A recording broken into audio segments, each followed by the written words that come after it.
While everyone else is focused on other stuff like Twitter spats, let's focus on the real news, the developments in AI, which I would say are accelerating. Particularly if you are Google, who have just released the latest version of Gemini 2.5 Pro, fairly unambiguously the best language model in the world. For the majority of benchmarks, and yes, including my own simple bench, it beats out all other models, including Claude Opus 4, Grok 3, and OpenAI's O3, though we are expecting O3 Pro from OpenAI fairly shortly. And that's before you get to the fact that it's quicker to respond, it's cheaper via the API, it can ingest up to 1 million tokens. That's 4 or 5 times more than other models. Now, before we get too hyped up though, there's a reason why the CEO of Google DeepMind, Demis Hassabis, responsible for Gemini, and the CEO of Google itself, Sundar Pichai, yesterday, both said that they don't expect AGI before 2030. Now, sorry for those listening on the podcast, but take a look at these two lines here, and which two of these vertical lines would you say is longest? Well, Gemini 2.5 Pro, the latest version, 0605, yes, if you are not in America, that naming scheme is incredibly confusing. But this latest version, what do you think it says? It says, at first glance, line A appears to be much longer than line B. However, this is a trick of the eye, and they are the same length. In fact, later on, the model doubles down by saying, you can test this yourself by placing a ruler up against the screen. You'll find they are identical in length. For those listening, they are pretty obviously not the same length. Now, of course, that is anecdotal, but there is a reason why Sundar Pichai said that in the near to medium term, Google will be hiring more workers, not firing them. Of course, you can't always trust CEOs, which is why I'm going to dedicate the end portion of this video to investigating all those headlines you've been seeing recently about a white-collar bloodbath. I found that when you dig deeper, not everything is as it seems. Now, somewhat strangely, I want to start with an interview released in the last 18 hours on Lex Fridman with the CEO of Google, Sundar Pichai. Because the first half of this video is going to be about Gemini 2.5 Pro, but that's not even the biggest and best version of Gemini 2.5, which is Gemini 2.5 Ultra, unavailable to practically anyone. So all these record benchmark scores you're going to see, this isn't even their biggest and best model. Each year I sit and say, okay, we're going to throw 10x more compute over the course of next year at it, and will we see progress? Sitting here today, I feel like the year ahead will have a lot of progress. I think it's compute limited in this sense, right? We can all, part of the reason you've seen us do Flash, Nano Flash, and Pro models, but not an Ultra model. It's like for each generation, we feel like we've been able to get the Pro model at 80, 90% of Ultra's capability, but Ultra would be a lot more slow and a lot more expensive to serve. But what we've been able to do is to go to the next generation and make the next generation's Pro as good as the previous generation's Ultra, but be able to serve it in a way that it's fast and you can use it and so on. The models we all use the most is maybe a few months behind the maximum capability we can deliver, right? Because that won't be the fastest, easiest to use, etc. But as the latest version of Gemini 2.5 Pro is apparently going to be a stable release used by hundreds of millions of people over the coming months, let's quickly dive into those benchmark results. On the right, by the way, you can see the results of the 3 iterations of Gemini 2.5 Pro. To be clear, the latest one is what's going to be rolled out to everyone in the coming couple of weeks. On obscure knowledge, as tested by Humanity's last exam, it nudges out other models. For incredibly challenging science-based questions, it gets 86.4%, when PhDs in those respective domains get around 60%. On very approximate gauges of hallucinations, it scores better than any other model. And on reading charts and visuals and other types of graphs, it's at least on par with O3, which is around 4 times more expensive and a lot slower than Gemini 2.5 Pro. Pro. Again, it's worth highlighting that Gemini 2.5 Pro is really the middle model of the Gemini series. You may also notice that the vast majority of these record-breaking scores are on a single attempt. We haven't yet seen the deep think mode from Gemini 2.5 Pro. That would be roughly the equivalent of the multiple attempts or parallel trials that some of the other models utilize. As for coding, the picture is a lot less clear. When you're talking about multiple languages, Gemini seems to do better as judged by Ada's polyglot benchmark.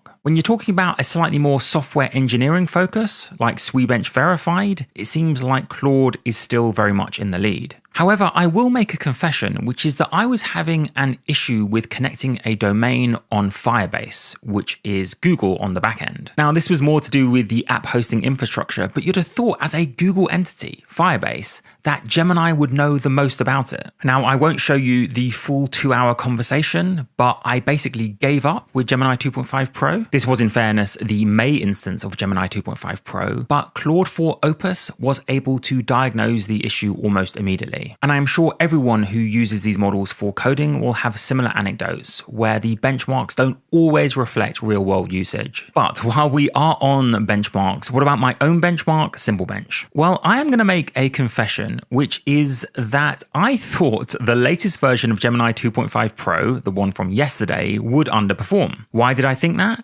Well, because the first version of Gemini 2.5 Pro, the one I think from March, got 51.6%.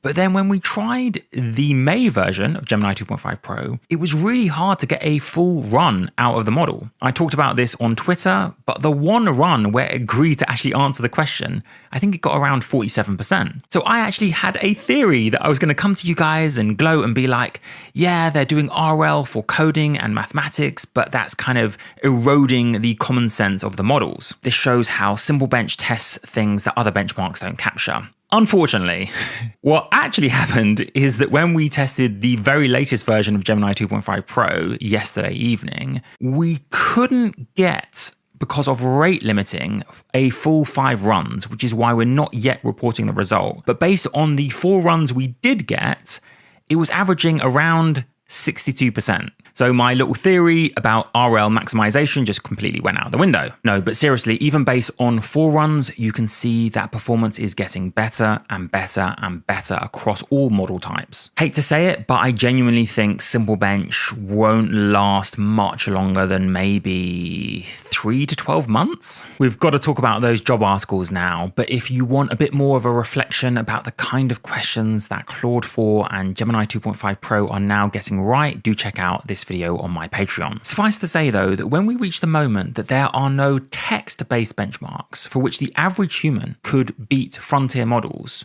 we will have crossed quite the Rubicon. Sundar Pichai and Demis Hassabis, CEOs of Google and Google DeepMind, put the date of full AGI at just after 2030. Then you see stuff which obviously, we are far from AGI too. So you have both experiences simultaneously happening to you. I'll answer your question, but I'll also throw out this. I almost feel the term doesn't matter. What I know is by 2030, there'll be such dramatic progress. We'll be dealing with the consequences of that progress, both the positive externalities and the negative externalities that come with it in a big way by 2030. So that I strongly feel, right? Whatever we may be arguing about the term, or maybe Gemini can answer what that moment is in time in 2030.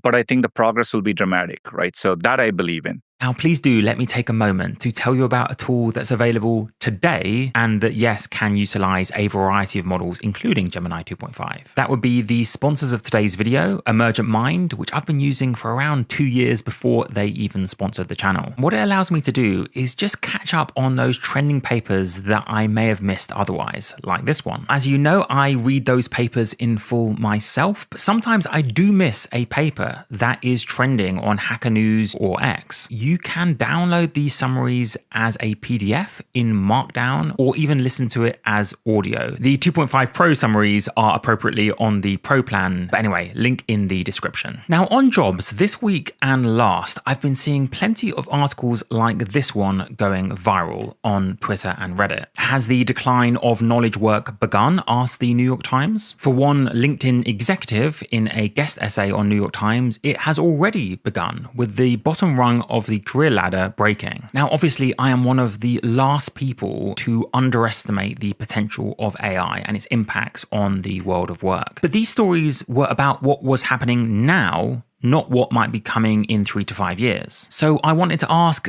do they have any stats to back this stuff up? A lot of the articles cross-reference each other, but the one stat that they all seem to turn to is the fact that the unemployment rate for college graduates in the US has risen 30% since September 2022. Not risen to 30%, has risen 30%. That sounds pretty ominous, right? But let me give you two contextual facts. The first is that 30% rise is from 2% to 2.6% for college graduates. That's versus 4% for all workers. So a tiny bit less dramatic when you hear it is 2.6%. Now I can just feel the rage building up among some of you. So let me just give you one more contextual fact and then my own thoughts. Because even though 2.6% unemployment rate for college grads in the US doesn't sound too dramatic, a 30% rise is pretty real. So I dug deep and looked at the data source that these articles were citing, and you can see it here with the college graduates at, well, now it seems 2.7%. That is the line in red, and it comes from March of this year.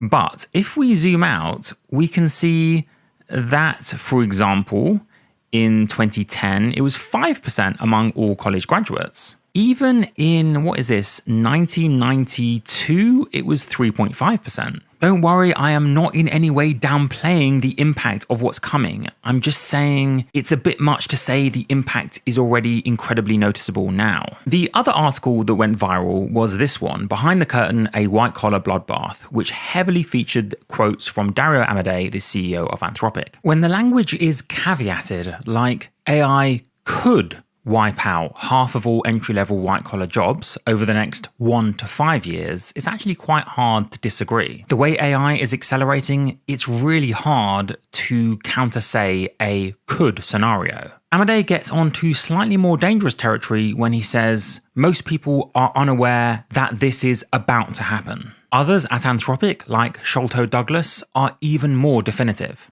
There's important distinctions to be made here. One is that I think we're near guaranteed at this point to have effectively models that are capable of automating any white-collar job by like 27, 28, or near guaranteed end of decade. This topic obviously deserves a full video on its own, but for me, the necessary but not sufficient condition for white-collar automation would be the elimination of hallucinations and dumb mistakes that the models don't self-correct. If there is even a 1% chance that frontier models of 2027 and 2028 make mistakes like this one, then having a human in the loop to check for those mistakes would surely allow for massively increased productivity, which leads me personally to the whole calm before the storm theory, which I first outlined on this channel in 2023. I said back then that we would first see a massive increase in productivity as humans complement the work of frontier AI. That's why I don't think this white-collar automation will happen, as Amodei says, in as little as a couple of years or less. Now, I know what many of you are thinking, well, these CEOs would know far better than those of us on the outside. But I remember almost 2 years to the day, Sam Altman saying, and I quote, "We won't be talking about hallucinations in 18 months to 2 years. That was on the world tour that he did after the release of GPT-4. Well, almost exactly 2 years on from that quote, we get this in The New Scientist: AI hallucinations are getting worse and they're here to stay. Among other things, the article cites a stat on a benchmark called Simple QA, which I've talked about before on the channel, where basically O3, the latest OpenAI model, hallucinates a bit more than previous models. Then you guys might remember those viral articles about Klarna eliminating its customer service team so it could use AI instead. Now, very quietly, without the same fanfare, they've actually reversed on that policy, saying that customers like talking to people instead. After getting rid of those 700 employees, it's now rehiring many human agents. Duolingo, the language app, also said that it was going to rely on AI before backing down and reversing that policy, hiring more humans. Which leads me to the whole calm before the storm theory. While frontier language models models are still weak at self-correcting their own hallucinations, the human can still complement their efforts and lead to overall more productivity. This leads to limited effect on the unemployment rate. I do know there are anecdotal examples about people losing their jobs to AI. Trust me, I am aware of that and I have read those articles. But limited net effect on the unemployment rate. This, of course, leads to more and more investment in AI and less regulation of AI as countries try to win the AI race, so-called. But then there might come a tipping point where models using enough compute, having access to enough diverse methodologies for self-correction, finally stop making dumb mistakes and only miss things that are beyond their training data. Of course, at that point, and I've actually got a documentary covering this, endless amounts more data would be given to them through, for example, screen recording, mass surveillance, or robotics data. Then the complacency that might have set in throughout the remainder of the 2020s might be quickly upended. And to be honest, it's not like blue-collar work would be immune from the effects of AI automation for that much longer than white-collar work at that point. This is the fully autonomous Figure 02 robot humanoid. So yes, I've probably pissed off those who expect imminent upheaval and those who think LLMs are completely overhyped, but there you go. That's just my opinion of what is coming. While all of this is going on, of course, we get access to some pretty epic AI tools, like the brand new Elevenlabs V3 Alpha. Hey Jessica, have you tried the new 11 V3? I just got it. The clarity is amazing. I can actually do whispers now, like this. Ooh, fancy. Check this out. I can do full Shakespeare now. To be or not to be, that is the question. Fun to the lights here for this semi-final clash. The stadium buzzing with anticipation. Elevenlabs united in their iconic black and white shirts, pushing forward with intent straight from the opening whistle. As has been the theme of this video though, Elevenlabs can't rest easy because Google, with their native text-to-speech in Gemini 2.5 Flash, isn't that far behind. Hey Jessica, have you tried the new 11 V3? I just got it. The clarity is amazing. I can actually do whispers now, like this. Ooh, fancy. Check this out. I can do full Shakespeare now. To be or not to be, that is the question. Hey Jessica, have you tried the new 11 V3? I just got it. The clarity is amazing. I can actually do whispers now, like this. Ooh, fancy. Thank you so much for watching and let me know what you think as always and have a wonderful day.